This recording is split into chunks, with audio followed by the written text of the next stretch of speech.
Those of you I have not had the pleasure of meeting before, my name is Peter Thornell, and I'm the Collection Development Librarian here at the library. That's a new title, by the way, as of just after the talk last year, which means that it's my job to select and purchase all the material for the adult department. So, kind of a dream job if you know me at all, you know that I'm the kind of guy that cried when I found that I got the job, Very happy. So the upswing of that is that I get to have lots of fun looking at the new books and movies and CDs and audiobooks and ebooks and everything that's coming in the library. The downside of that is that my own personal reading wish list is obscene because I see every single book that comes in. So now I have this list of hundreds of books that I want to read that I will never get to. Having said that, clearly I read lots and lots of books, love to talk about books, love to talk with you about books, and that's the point of this talk every year, to just bring attention to some of the books that were really well reviewed, were really loved by patrons and people, but just didn't get that extra push, word of mouth, for everybody to hear them. I always qualify my talks saying that I didn't just choose these on my own.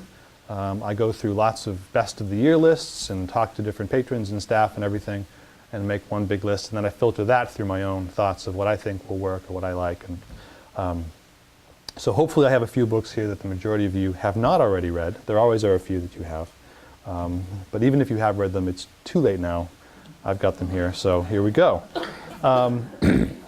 There are always one or two books every year that I hesitate on adding because I think that everybody must have read them by now. And this is one of those worries. But this is Station 11 by Emily St. John Mandel.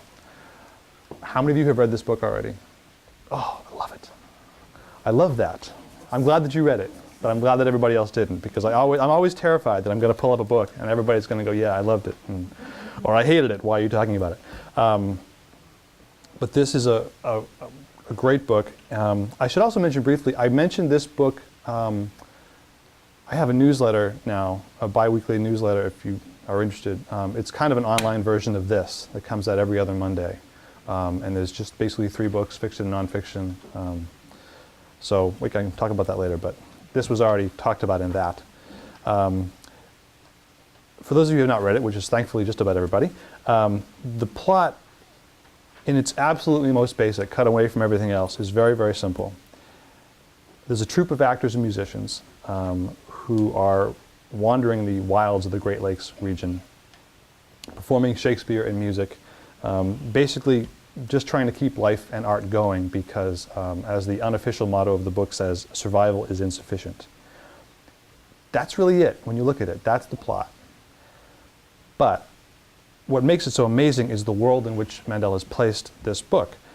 The story, the group of artists is wandering the woods of the Great Lakes region because a virus has swept over the planet and most of humanity has been killed.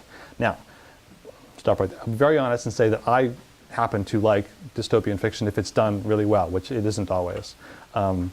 This is done exceptionally well, and one of the reasons is that it doesn't focus on the dystopian plague aspect so much as it focuses on the people. So it's not this sci-fi fantasy book, but it's a brilliant look at what people do to get by. As it says, survival is insufficient. What's great about it is the interaction between the characters and the way Mandel reveals things about the characters as we move through the story. Some reviewers called it a mystery. I don't particularly agree with that, but I will say that lots of things happen which both pull you into the story and keep you kind of one step away from what she's trying to pull off. We touch base with lots of different characters, and there's these wonderful flashbacks to time before the plague and the time just in the early days of it. And connections are made between the characters that didn't feel forced for me at all, which was great, because in these kind of books, this dystopian world where something bad happens, the first sign of a bad writer is if you're going to kill off 10 million people, the fact that this one little group of friends survives is not really plausible, And it happens a lot, Oh, look, it's my boyfriend. No, it's not. He's dead. It only happens because the author needed it to happen. And this, while there are connections, it doesn't feel forced at all, because it's this just like-minded people gather when they have nothing else to do, and it becomes this wonderful kind of journey. It is kind of a fantastic, in fantasy language, conceit, but it feels really, really plausible. Did you two go along with it? Yeah? And a lot of people who worked here loved it after I mentioned it on the website, and because A, it's just beautifully written literary fiction, and B, she sets up a great story for the novel kind of without even the plague idea, just the idea of this troop of people and what they do and how they are there for each other. It was a finalist for the National Book Award last year, and it lost to another book that I'm going to talk about later on. But I do think you really enjoy it, and it ran through the staff really quickly once. People who don't read, like they heard what it was about, like the dystopian, oh, I don't read that, and they all loved it. Which doesn't mean you're going to love it, but you know, I have to boost my qualifications here. But it's a really great book. This next one, and I always come across a few, it's something I had to include, not just because it had great reviews, but because I love books that provide us a little look into things that we never would have otherwise had an insight. And this is Smoke Gets in Your Eyes and Other Lessons from the Crematory. Thank you very much. By Caitlin Doughty.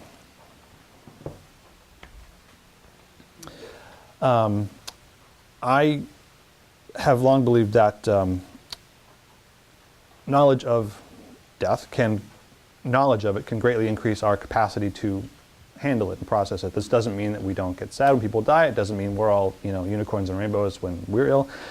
But knowledge has been proven to help people cope with their own experience of it. And this is a really fascinating but kind of darkly funny look at what happens in a crematory. And it is fairly detailed on occasion, and so it's a little gory at times. But it talks about the history of funeral practices, or more specifically the practices surrounding how we handle the bodies of those who died.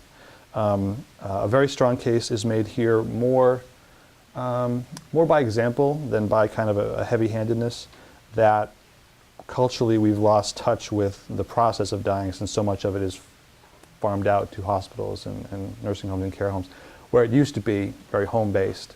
And Caitlin herself, the author, took a job in a crematory in San Francisco as a job, which soon became her chosen profession. And this book is basically the chronicle of her first 6 years in that position. As you might imagine, I don't know why, but it's a very male-dominated field. I think women are just too smart to go into it. But she loved it, and she talks about that aspect of it, and she talks about her life and her friends and how the experiences she's gleaned here give her a deeper perspective on her life and her friends. And again, it's just one of those books that every year I got a couple of them that tells us something about a part of the world we have no knowledge of.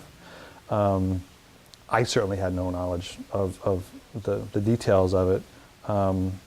And some of the anecdotes are interesting, fascinating, a bit disturbing at times, but again, this darkly funny. I think she'd almost have to be kind of a dark kind of gallows humor to do this day after day. But it's a very interesting look at the process. It's very, very well written and entertaining. She has a wonderful voice, and I hope she's going to continue writing, because I'm not sure writing was her main goal. So I don't know. I'm sure we'll hear from her again, because the book did really, really well. But it's a very engaging book, and so there's that one. This one, okay, this is the kind of book you could lose yourself in for a day or two. And it's a bit out of the ordinary for me, but it was too much fun for me to ignore. And it's by Randall Munroe, and it's called What If? Serious Scientific Answers to Absurd Hypothetical Questions. Munroe lives in Cambridge, Mass. Used to work for NASA. And he has this very cool website called XKCD, which doesn't actually mean anything. It's just 4 letters, which may give you a sense of where this guy's head's at.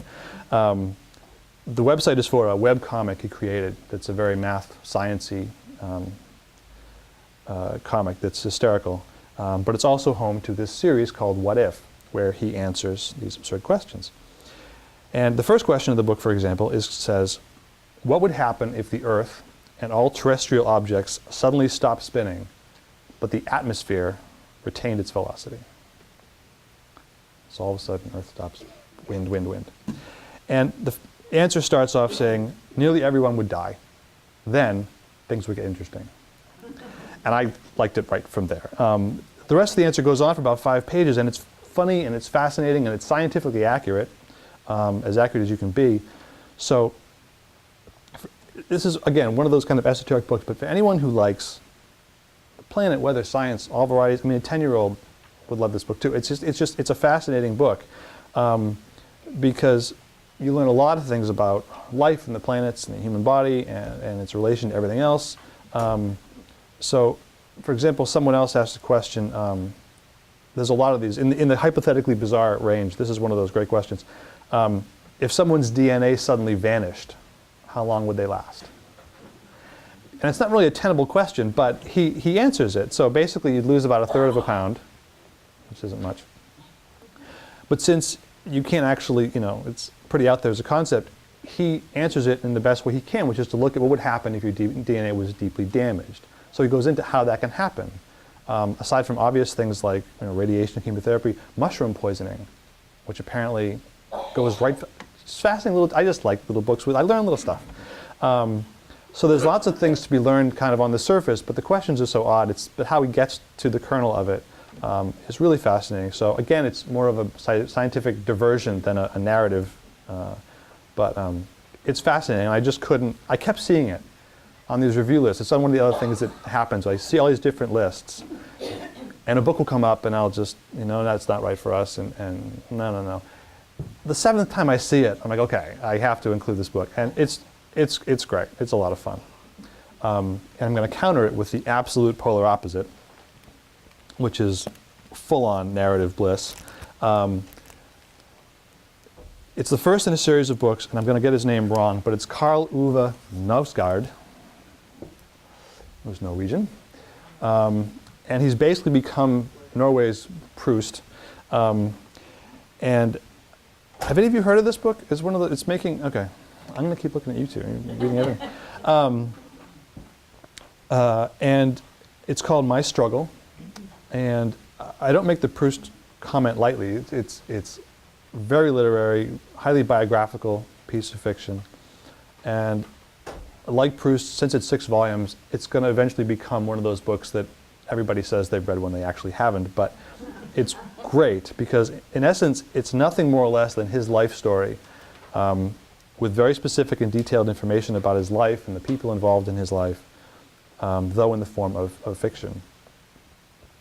And the bit about including people from his life is part of the controversy of the book in Norway. It's wildly popular. Norway has like 5 million residents, and it's sold 500,000 copies. So, what is that, 1 in 10? I mean, it's a ridiculous number of people that are looking at this book. So this little controversy, the first part of the controversy is because of the title, because there's another famous book called My Struggle, but it was written in German. It's called Mein Kampf by Adolf Hitler. So he's not a Hitler devotee, but I think he's the kind of guy who chose the title because he likes stirring things up. But that was the first controversy. The other part, and one of the reasons probably that it's so ridiculously popular, is there was almost this reality TV-like moment to it, where as it came out and as it started to build, journalists would seek out the people that were mentioned in the book, because most of them are mentioned by their names. Only a few were given pseudonyms at their request. So people like his ex-wife or his uncle or past girlfriends or friends were given the full glare kind of of the spotlight he had, regardless of whether they had used their real names or not. They kind of would ferret these people out. And a girlfriend of his, actually, who was featured in the 5th volume,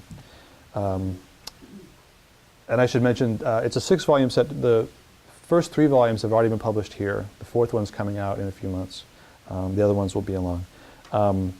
But when his girlfriend was asked about the book and her place in the book, she had this wonderful quote that I had to write down here. She said, quote, "It was as if he said, 'Now I'm going to punch you in the face. I know it's going to hurt, and I will drive you to the hospital afterwards, but I'm going to do it anyway.'" Which is quite a statement. And he's not necessarily a mean guy, but he knows he's losing some relationships with his writing, but he's just trying to get at something about life and honesty and being true to himself, which unfortunately pulls in the people around him. But he has said at one point that he wished he could go back and take out a couple things, just because in retrospect, I think he caught a little bit too much heat for them. But he tells these wonderful stories, although he doesn't really tell stories. Again, in a Proustian way, he just recounts these moments, and often at length. There's one in this book. There's about 50 or 60 pages devoted to a New Year's Eve when he's 16. And nothing really dramatic happened. It's just how he describes the moment, and he just takes his time. And his commitment to the story and to his life is just, it's fascinating. So I'm not saying you need to read all 6. That one's on you. But it is a stunning piece of writing, and it's different. It is, you just kind of lose yourself in the book. But it's certainly worth losing yourself in for a few hours or days, whatever it takes. But it's a very unique and stunning book.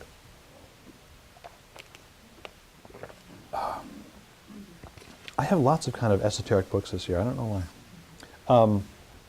This next one is a very special little book. It's also one of those books that it feels nice. It's like heavy. It's like an art book, like really nice paper and pictures, and I'm not here by accident. I'm a geek about stuff like that. So this is a great one. This is called Schubert's Winter Journey, Anatomy of an Obsession by Ian Bostridge.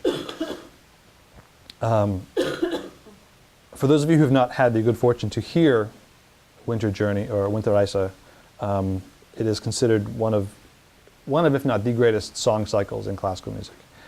And it was first published in 1828, right at the end of Schubert's life, when he did what all great composers seem to do and died early at 31, which blows my mind. He took 24 poems by Wilhelm Müller and set them to music for piano and tenor. The pieces, if you haven't heard them, are very somber. They're extremely powerful, and for leader songs of that time, Schubert used the piano in a much more of a kind of duet capacity than was common. It was typically just the piano accompaniment, but the feature was the singer, and this was a real tandem between the piano and the voice. And Ian Bostridge, who wrote this book, has performed Winterreise numerous times. He just turned 50 a couple months ago. He's a wonderful singer. And this work was so important to him that he decided to create this book, this tribute to the cycle. And what's wonderful is that he writes about the songs themselves. He writes about Schubert's intentions and his hopes for the work. He writes about the societal issues and the times in which it happens. It's a very kind of scholarly and experienced commentary on everything, but it's still very readable and almost poetic in its prose. If you're not familiar with it, I had to quote from it to give you a sense of how this thing starts off. The very first song is called Good Night. Again, it's the first song, Good Night. That's interesting right there. But the lyrics to the very first piece in the cycle are, the first stanza anyway, I came a stranger, I depart a stranger. May was good to me, May the month was good to me. The girl, she talked of love, the mother even of marriage. Now the world is so gloomy, the way is shrouded in snow. And that's how it starts. There's no easing into this one. It's just, but it's beautiful. It's an incredible piece of music. If you haven't heard it, I have 3 or 4 copies of it up in the CD department too. It's just wonderful. But this is a really terrific accompaniment. Each song has its own chapter, which starts off with the lyrics in German and English, and then you get Ian's study. And what's so great about that is that, again, he talks about what Schubert was trying to do, what Müller was trying to do in the poems, and then he maybe digresses into these other relevant thoughts on the topics. There's one song called The Post, which is about the singer waiting for a letter that doesn't, from a love that doesn't arrive. So he adds to his discussion a brief history of the post service in Germany and Austria. And it's fascinating because it's horses and carriages and people. It's just this lovely little diversion that really also puts you in 1828, So this, even maybe more than the What If one, is one of the most esoteric books I've mentioned because it's really, it's about a very specific piece of music, but I don't think you have to love that music to love the book. It's just beautifully written. And the Schubert songs are wonderful. I just listened to them again last night in prep, and it's great. But it's a very special little book. Okay. I'm pushing boundaries today. I really went back and forth on including these next ones, but in the end, again, they were too unique, too widely praised for me not to include. And I personally love them. Last year, a man named Jeff Vandermeer published a trilogy called the Southern Reach Trilogy. And it consists of 3 books called Annihilation, Authority, and Acceptance. I don't know if they'll stand up. So, it's a little bit science fiction, a little bit almost horror, a little bit of a nature study in a way, but it's all around fascinating. And the first book deals with an area called Area X, which is being studied by a group called the Southern Reach. They're the name of the trilogy. And this Area X, while it's never stated as being in Florida, is in Florida. And it's this huge area of land that has been enclosed by an invisible border for decades. And all traces of civilization have been kind of stripped away by this accelerated regrowth of plants and animals taking over again. And the first book details an expedition, an all-female expedition into Area X, and it's the 11th expedition sent in by this group. The trick of it is things did not go well for any of the previous expeditions, but the 11th expedition doesn't know that. And the story arc over the trilogy is pretty simple. The first book details this expedition. The second deals with how the Southern Reach organization deals with the results of that expedition and gives us a larger view of the organization itself. And then the main story of the final volume, because there are a few overlapping, but the main one follows 2 people as they venture back into Area X to try and find some final answers to what's happening. NPR called the book the best haunted lighthouse story ever, and I think that covers the entire series. The plot, if there is one, is kind of slow to develop, and I will say that I probably thought more about this book as I was reading it than anything I've ever read, like just kind of, okay, what does that mean? You know, it's a little surreal, but the tone is just lyrical and kind of haunting at the same time. And I've never read anything like it, and I absolutely loved it. And this is one of those series that I know it's not for everybody, but it's a fascinating as a literary effort to me. And it's being made into a film soon, which I'm fascinated to see because I really want to see this world made live, but I also don't think Hollywood can actually pull off a story where things aren't all answered. You know, there's lots of unanswered questions, and Hollywood doesn't like unanswered questions, so I'm curious to see what happens. But it's just an ingenious little book, and if you don't give it a try, recommend it to somebody you know who might like it. But they're wonderful stories. Okay.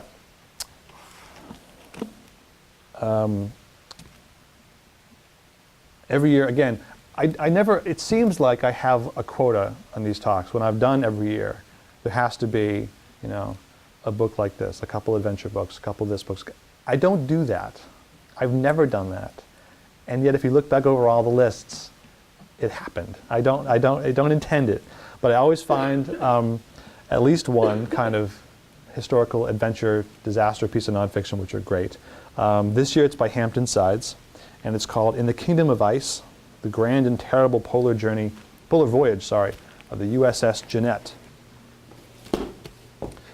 And this is a crazily well-reviewed book, just so you know. And it's about a journey to the North Pole that, of course, goes horribly wrong. And it is classic narrative nonfiction in that he's written this story that reads like the best fictional thriller, but is all too powerfully true. And it tells the story of the USS Jeannette and her captain, George Washington DeLong, who set out in 1879 with 32 men into the Arctic in an effort, kind of a two-pronged thing. Number one, just to get to the pole, but also one of the great theories of the time, it was this kind of Arctic fever, you know, exploration quests, that there was a sea up there, an open Arctic sea. So they wanted to find that. And And there are a few key players here, notably August Peterman, who was the guy that had this theory of the open Arctic Sea, and James Gordon Bennett Jr., who was this crazy wealthy and probably just flat out crazy guy who funded the expedition. And what's so amazing about the journey isn't just the details, which are great, and I'm sure you can imagine, but the time frame in which the journey happens. So the crux of the story is the ship goes into the Arctic, gets trapped by the ice. Eventually, it sinks, and the men must find a way to get, by boat or marching or across icelands, find a way to get to safety. But here's the thing. The Jeannette left San Francisco on July 8th in 1879, and it got through the Bering Strait by September, and by late September, it became trapped in the ice pack and drifted to the northwest until the ice eventually damaged the ship so much that it sank. And it sank on June 13th, 1881. What that means is the ship, and it's focused on, but it's the part that I can't get out of my head. What it means is that the ship was trapped in this ice pack, drifting along at like a dead snail's pace for almost 2 years. They got up there in like 2 months, and then they just drift for I can't comprehend that. And the fact that any of them survived, which a fair number did, is astounding. But it's just a classic tale of kind of the late period of adventure where people tried to go off and conquer what they wanted to conquer, and the powers that be let them conquer it as much as they would. It's a stunning journey. He's a really wonderful writer, and he used some of the journals and letters of some of the survivors and their loved ones in the story. And he's written a bunch of great books. One of them you may have heard of was called Ghost Soldiers in 2001, which is about a successful rescue mission of about 500 POWs from the Philippines in '45. He's a great writer. It's a great story. I cannot imagine 2 years adrift. I can't imagine it. I can almost imagine the cold, marching across. I just can't imagine just sitting there in a boat for 2. I just can't do it. I don't know. But it's a heck of a book. It's really good. This next one is called Five Came Back, a story of Hollywood in the Second World War. And it's the second book from Mark Harris. His first book, Pictures of the Revolution, was in my 2008 talk, and I absolutely adored that book. Loved that book.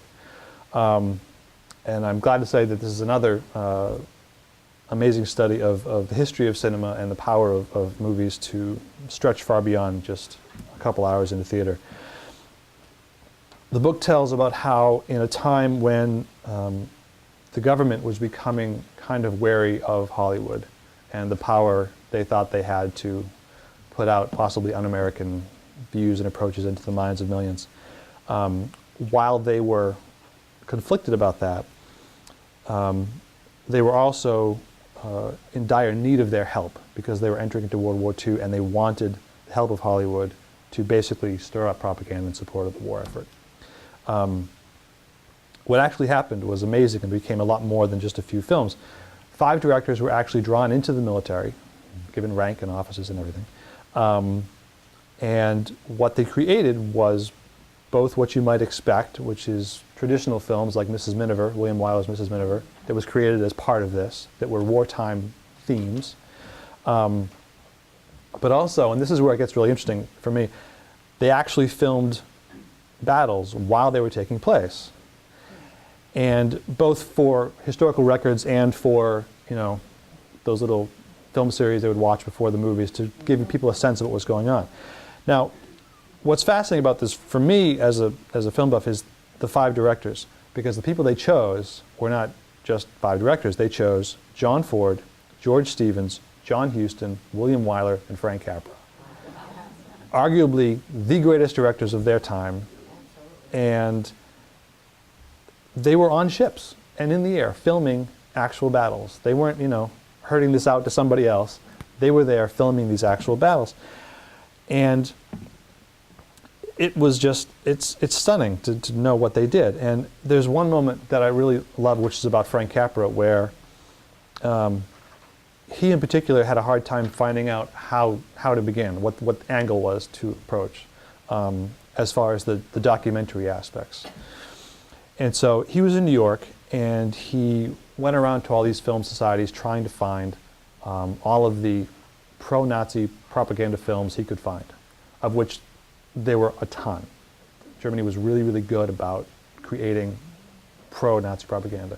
The greatest one of all you probably all heard of, The Triumph of the Will by Leni Riefenstahl, which he had not seen yet, and most of the other directors had.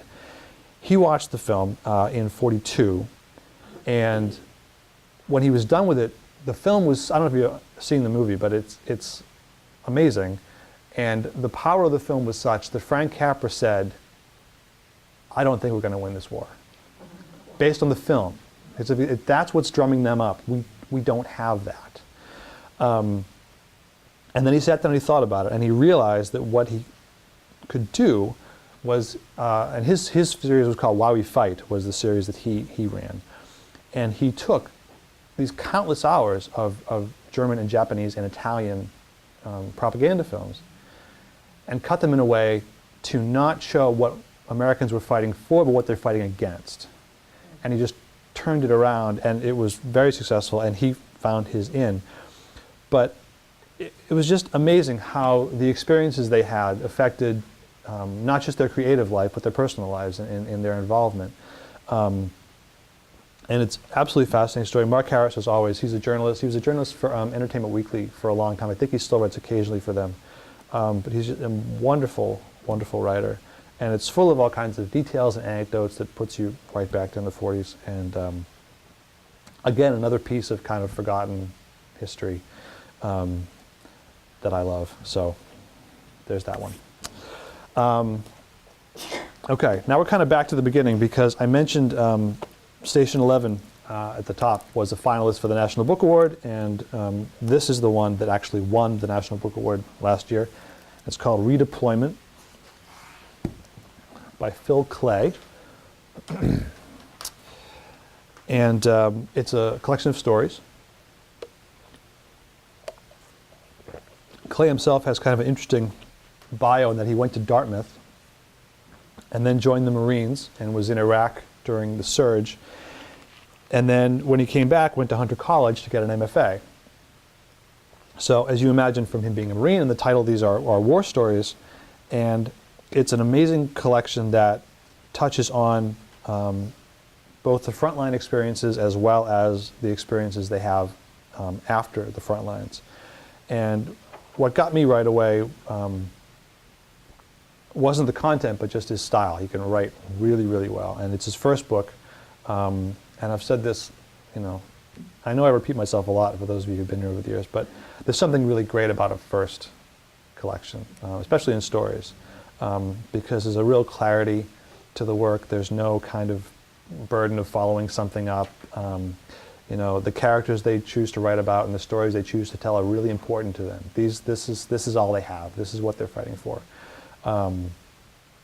And so he focuses on these kind of small, thoughtful moments, so it doesn't have a lot of the kind of bravado or swagger of some war fiction. There's really quiet moments. Not all of them, but predominantly.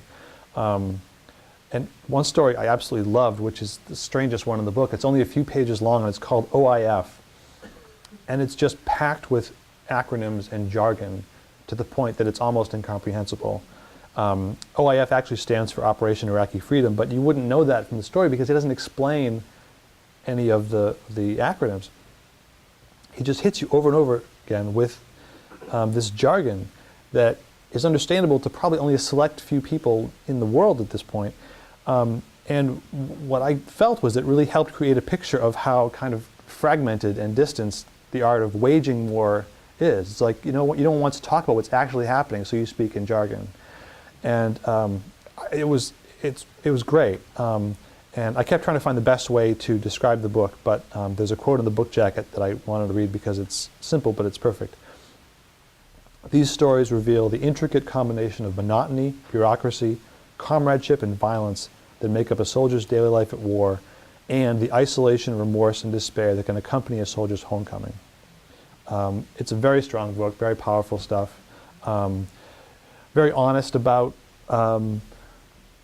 wartime and people in wartime, so there is a fair amount of profanity and such and everything, but I'm really curious to see what he as a writer does next, especially when you focus on war stories as a soldier. It's almost like you either keep doing that or you break completely left or right and see what you do. So he's a very young guy, so I'm curious to see what he does next. This one, I have a little war theme going on. I didn't realize that until just this second, which is strange since I've been working a while on this. And this is another one I mentioned in the online version of the talk. Does anybody get the biweekly newsletter that we send out? Yeah? Okay. Again, just in case you're curious, it's basically an online version of this. So what happens, just so you know, you can go on the website and there's a little place to sign up for newsletters. And there's a whole bunch of different things for adult events and children's events, and one for movies and music. And this one's called HPL Collection Highlights. And it's every other Monday. And basically what I do is I look at what's coming in literally fresh out of the boxes, and I just find books that I look through them all, see if something's interesting or just I hadn't heard of, or, and I put it up there for people to find out about stuff, because there's so many books out there that people are never going to hear of, which is kind of the point of this. And this way I can keep doing it all throughout the year, which is going to make it really hard, I know, next year for me to do this talk, because I'm going to have to really squirrel around to find books I haven't already talked about. But in those cases, just so you all know, if you do get it, I'm having a lot of fun with it, and people seem to like it. But with this book, I've read, if I haven't read them all, I've read large segments of these. These I'm literally I'm going off of my gut and looking at them and looking at instincts.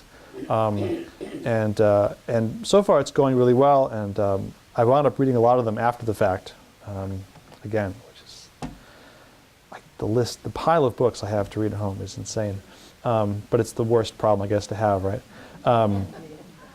So I intentionally didn't want to repeat anything, but I kind of figured that not everybody was getting it yet. So this was another one that was on that list, and it's called When Books Went to War, The Stories That Helped Us Win World War II.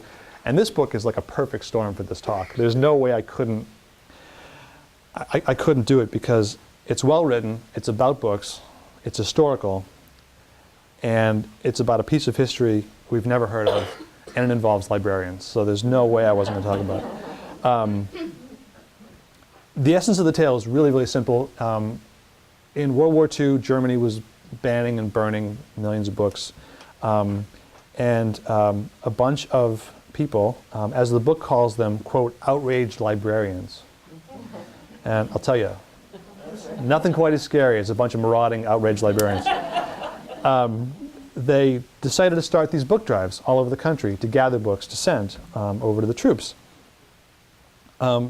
Twofold. They were pretty honest about it. One, they wanted to support the troops, and one, they kind of wanted to stick it to Nazi censorship. They wanted to flood the place with these books. Eventually, publishers got involved and realized that hardcover books, no matter how small they are, were just not tenable. They weren't functional for them. So this process of sending the books to the troops jump-started the paperback movement, which had only started a couple years before. I think it was Penguin that started the first paperbacks, which is England probably. But it was really fresh. It was not a common thing. And this jump-started because it was just easy for the troops to carry the books. And then in 1943, the War Department got involved and really took the reins and wound up shipping 120 million books to the troops. And there were 1,200 different titles that they published in the series. And the list is in the back, which is fascinating, because it's like, what books do you send? And there are some books, like A Tree Grows in Brooklyn, that became famous almost because of this. It's fascinating the way things happened. But for me, I mean, a typically non-outraged librarian, it was just a wonderful sentiment to the power of books and reading, and the fact that probably the only time that publishers and the government and librarians were all completely on the same side, and did this wonderful project. Eisenhower was obviously still a general at this time, and even then was always known as a very avid reader, but he placed a very high value on troop morale, so he really spearheaded it. And it's a fascinating story, and I think it's perfect for us. And it's a fairly brief read, but it's just fascinating. Make me proud to be a librarian, and it's a good book. And this is I'm going to have a brief review of a brief book. And I have said this before over the years. I have a serious thing for short books, for little books, like Lily Tuck books. I don't know. I love. If I ever write a book, it's going to be about this size. I just love short, little, accessible books that read like poetry. And I'm always thrilled when one comes along because they don't that often anymore. And this is this lovely little book called Department of Speculation by Jenny Ophil. And it's basically the story of a marriage, but a marriage that's having some problems. And the title, Department of Speculation, comes from a postmark that this couple would use for love letters to each other, referring to the unknowns of the future. And the focus of the book is the wife, who is only referred to as the wife. And her thoughts and the thoughts of the third-person narrator are expressed almost as these brief, I'll probably show you, I mean, they're all like these brief little journal entries, just these little, it's perfect. I want to steal the format. I love it. I love poetry a lot too, so books that look like that just send me over the edge. So that's what's so intriguing about it for me is the structure. Because the plot as it is it's revealed in a fairly straight line, and it's her narrative thoughts kind of move back and forth between straightforward commentary on the relationship, but then these little musings about marriage, or the sequence on bedbugs, or the sequence on Russian cosmonauts, which sounds odd but are completely relevant in the moment, and the analogies that she draws are just beautiful. And the analogies help the wife try to answer these questions she has about herself and her marriage. And it's just this beautifully delicate, sad little book. And it is sad, but it's still an amazing read. And it's not sad in like an everybody dies kind of way, but it's sad in like a, the unique way to not just the troubled marriage, but those little moments in life that just don't go the way we want them to go. That little bit of disappointment. Which always gets me, and I've said before, I cry at Campbell Soup ads, so I love these kind of profound little books. So it's a lovely book. I hope you give that one a chance. I'm gonna have a sip of water here.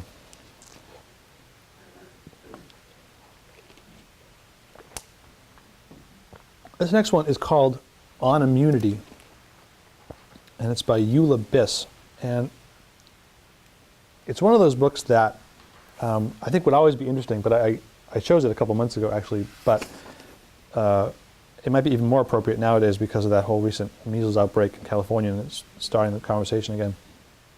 And the full title of the book is actually On Immunity and an Inoculation. And I think it could easily be said the book is kind of an inoculation against kind of the confusion or fear around the issues of immunity and vaccinations.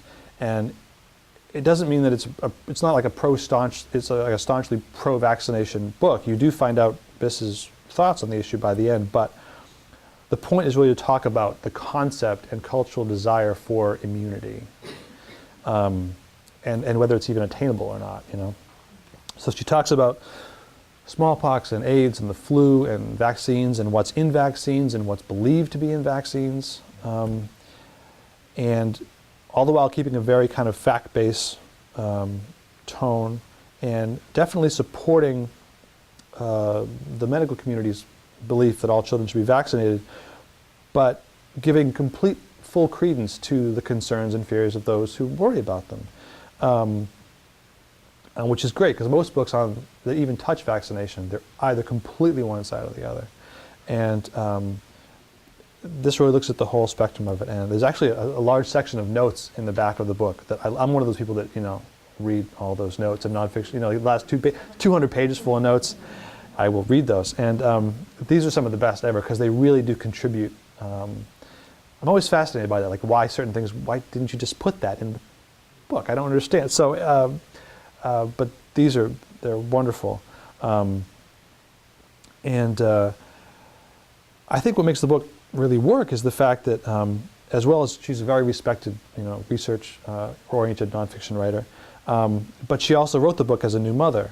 And my kids just turned 8, so I really remember the vaccination process, and I could kind of relate to her sense of, like informed concern, I know it's supposed to be fine, I know it's supposed to be fine, but you're still waiting like every hour after it's done to see if, so I really connected with that.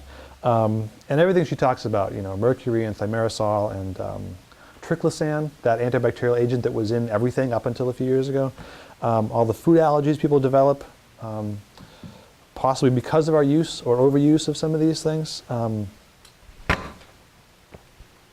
just dropped my microphone. And the very thought-provoking issue that she has of vaccination and health in general as being an economic issue, a status issue of those that are immune or those that can afford to be immune, and culturally, not just individually. It's a very reasoned, kind of fast-paced, but non-polemical kind of book. Really focuses on knowledge and the idea that lack of knowledge can really create fear of issues, whether they're valid or not. But just it's a really good approach to it, and I just thought it was great the way it looked at our undeniable desire to protect our children and ourselves, and lengths we go to try to achieve that. It was very interesting. There's one little fact, I don't know if I wasn't going to say this, but it's this random fact that I thought was interesting. An issue of if there were 40 people and you vaccinated 39 of them, in a group, say this room, okay, everyone was vaccinated except for one.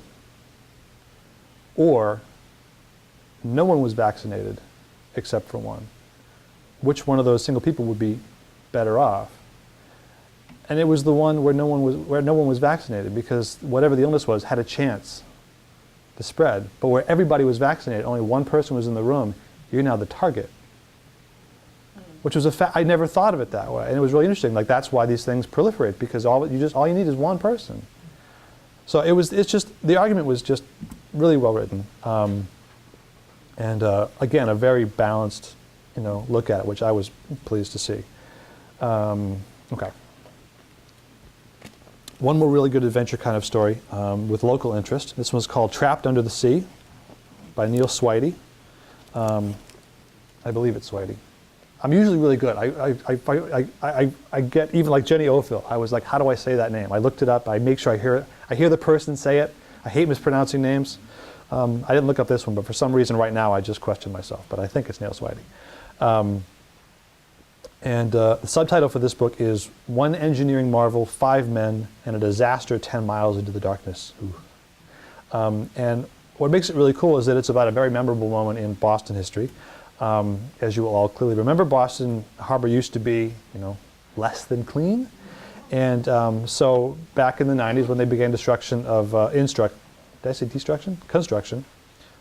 the Deer Island treatment plant and the 10-mile-long tunnel that brings that water out into the bay for release. And the book is not really a history of that project, but it's a narrative exploration of the inevitable problem that all these things have problems. This one happened to be worse than others, but when there was an issue in this massive tunnel that required 5 men to go into the tunnel to clear these plugs that would allow the processed water to rise up into the bay. But something went very wrong in this process, and the 5 divers went in and 2 of them died. And the story around it is it's remarkable in all these different ways, because it's a 10-mile long tunnel. And you can fit cars in this. It's huge.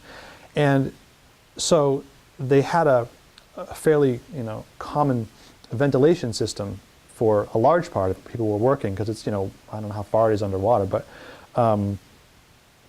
by the time they got down to the end of the tunnel where these men wound up working, they had this either very innovative or very bizarre method of recycling the air, where they actually mixed liquid oxygen, nitrogen on the spot. And that may have had something to do with it, and it becomes then this bit of a mystery police story following the officers that were assigned to figure out what happened. And Swidey himself is a staff writer for the Globe, so he was perfectly placed to really look at, follow the political, legal, and corporate interests that involve this whole thing. And he really gives the perfect kind of journalistic touch to the whole story. Gets into the lives of the divers and the training they went into beforehand that led up to them first entering the tunnel. A very kind of you are there kind of feel to it. And so you've got local history and strong writing and, political and corporate wrangling as only we can do in Boston. And it's a very exciting book. And again, a little piece of history to some other, I love that. And historically, people who come to the talk seem to too, so I'm not just me, but they do well. This next one is another first novel, again, that I love, and it's called Everything I Never Told You by Celeste Ng. This is another one that people may have read. How many people have read this one? Okay, again, I'll be careful, you guys, next year. I'm creating my own list now for next year. My favorite part of this book is it kicks right off from the first line. I love, again, I haven't had a reason to worry about it this year, but I always make a very clear point of not revealing too much about books, especially fiction books. Anything more than you could read on the blurb, and sometimes less than that, because I don't want to spoil anything for anybody. But this is the first line of the book, so I'm not spoiling anything. But it's just, the first line is, Lydia is dead, but they don't know this yet. I was in. I was ready. I was, perfect. It's right. And the they in the line is her family. And the setting for that intro is the Lee family kitchen in 1977. And so the other kids are getting ready for school. The husband, James, is on his way to work. Marilyn, the mom, goes upstairs to wake up the middle daughter and realizes she's not home. And that's how it starts off. But what happens is we learn about the Lee family, and that's when Ng's writing, for me, really comes out. It's a Chinese-American family living in a small town in Ohio in the 70s, so there are issues of subtle and overt racism that family encounters in their lives. The father, who's always kind of felt a step out of place or trapped by kind of like preconceptions of who he is and who he's seen as a Chinese-American. And Marilyn, the mother, is probably kind of the most classic literary and unfortunately probably real type of a woman who had aspirations and dreams and set them aside for her family, and then places them firmly on her middle and favorite daughter and expects her to do everything she didn't do. And the middle daughter being Lydia, who, as they will soon discover, is dead. So it's not going the way she wanted. But I thought she pulled it off brilliantly because she really develops each of these characters, the parents and the other children. There's a daughter and a son, and Lydia, of course. When something like this happens, the parents question everything. There's lots of theories, as you would, but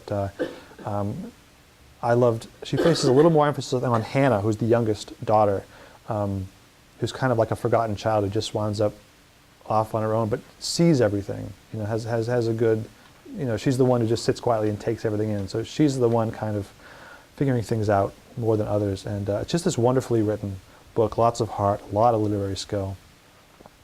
And the plot isn't that new. Parents struggle with their own lives and don't realize their children are not exactly who they seem and who they want them to be. But what makes it special is that she's taken this framework and created these particular characters, and has done so with a really elegant style of writing. So it's a very emotional, kind of personal experience. And I think you'll love it. And again, that first line, I was all in from the get-go. Okay, I'm excited about this one. I've always wanted to put a graphic novel in this talk, and I never have. I've probably mentioned a couple. I'm still upset that I didn't mention David Small's Stitches in 2009, which is one of the best books I've ever read.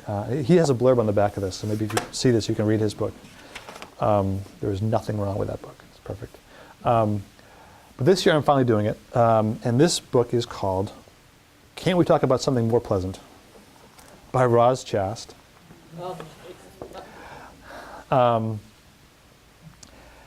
And this book was so popular for a while last year that I had to order 2 copies to fill the holds, and I never have to do that for graphic novels. I never, ever have to do that. So this is a memoir by the very well-known illustrator and cartoonist Roz Chast. And it's about her complicated relationship with her parents, especially the last years of their lives, as the father suffers from dementia and the mother has this kind of bad fall that begins the long line of her decreasing health, and move through hospitals and assisted living centers and such. It's actually a really good counterpoint, honestly, to The Smoke Gets in Your Eyes, in that they both address the problems that can happen around illness and impending death when you ignore it, when you refuse to deal with it.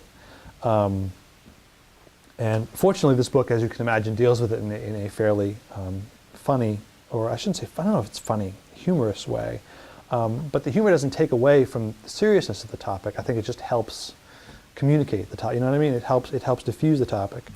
And I talked with one of our staff members who read this, who would never have read a graphic novel, and she absolutely loved it.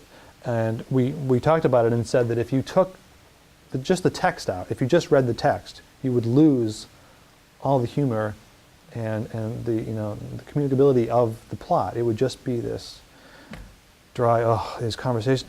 But something about the way she did it, it's wonderful, and the drawings definitely take a lot of the bite out of the stress of the moment, and they infuse that humor that I'm imagining she would have. You almost have to have a way to just get yourself through it. But it's very honest look at the process of dealing with not only ailing parents, but again, ailing parents in denial of the fact that they're ailing.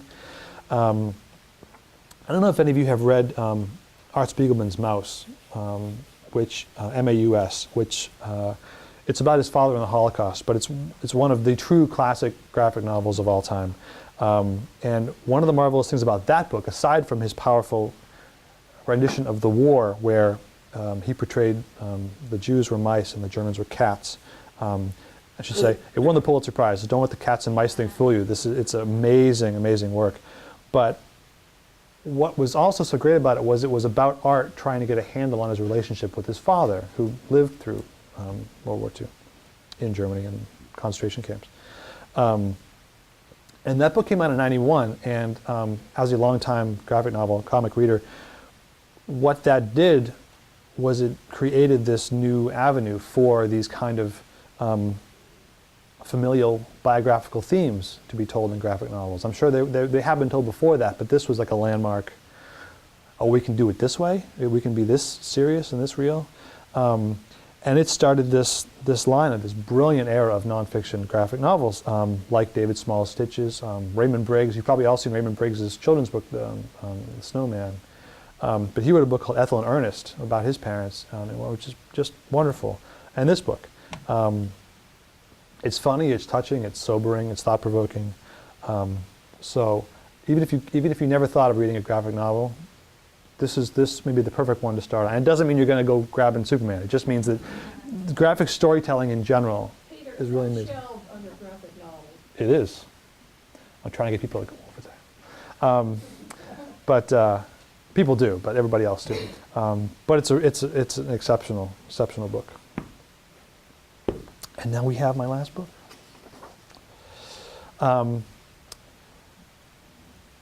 Every year again, I always have kind of one big book in length and scope and everything, and this one is again another one that you might have read. I'll ask again. I'm paying attention to you two. And it's called We Are Not Ourselves by Matthew Thomas. Has anybody read this one? Oh, that's the best news of the day. I was convinced I was going to be preaching to the choir on this one. I'm so happy.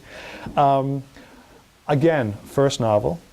And again, if you're an avid reader, first novels tend to be better than anything else you're reading right now. There's just more impetus by the writer on the first novel. And in this case, the story is about a middle-class family. I'm so happy you haven't read it.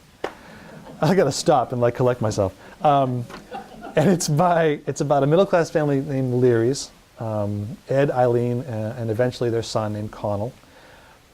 And the best way to describe it may simply be that it's about the middle class in the 20th century, and the natural but problematic desire of wanting more than you have, and the inevitable confusions and disappointments that can occur when you actually get some of those things you think you want, and when, despite all your best intentions, things just don't go as you planned.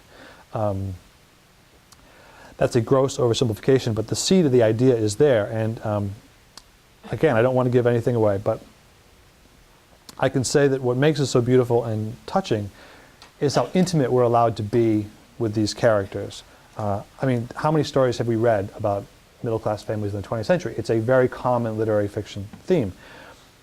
But I think Thomas's masterstroke in this book was that he focused really on these three people, this little kind of insular family. It took him 10 years to write this book. So he's had more than enough time to hone this down and really get it where he wants to. And there's one scene, maybe a third of the way through, that just read so natural and real, and it's my favorite scene. Eileen and Connell, the mother and son, are having dinner. Ed is teaching night classes, so he's not there. And Eileen had come home from work and collected Connell at the upstairs neighbors, kind of unwillingly, didn't want to go. Comes downstairs, and they're eating dinner. And Connell starts wolfing down his food, just, to spite his mother. And he starts choking. And Eileen panics and yells for Angelo, who's the dad upstairs where he was playing before. He runs down, gives him kind of a rough version of the Heimlich maneuver, and Connell is fine. But they're both really shaken up. And the catch is, Eileen is a nurse. So she's shaken up that her son just choked, and she's shaken up that she was so overcome with fear that she couldn't do what she should have been able to do. Again, totally natural. I just love these little natural pieces to this. So she's upset. Connell can't believe what happened. He's kind of in shock. So Eileen gives him some ice cream, and he kind of tacitly just takes it and turns the TV on, and he sits in front of the TV. And then Ed finally comes home and sits beside his son once Eileen has told him what happened. And damn it, I'm going to go. And that's when Connell starts to cry. And that's when he finally relaxes. And when he's sitting with his dad, and his mother's sitting a few chairs away, now knowing A, she couldn't help him, and then now B, she couldn't help him after either. And it's this little beautiful telling moment about the family. And it's just so well thought out. And it's a whole chapter, actually. It's chapter 14. That's the chapter, is that sequence. And it exemplifies for me why the book works so well. It's just this story of life.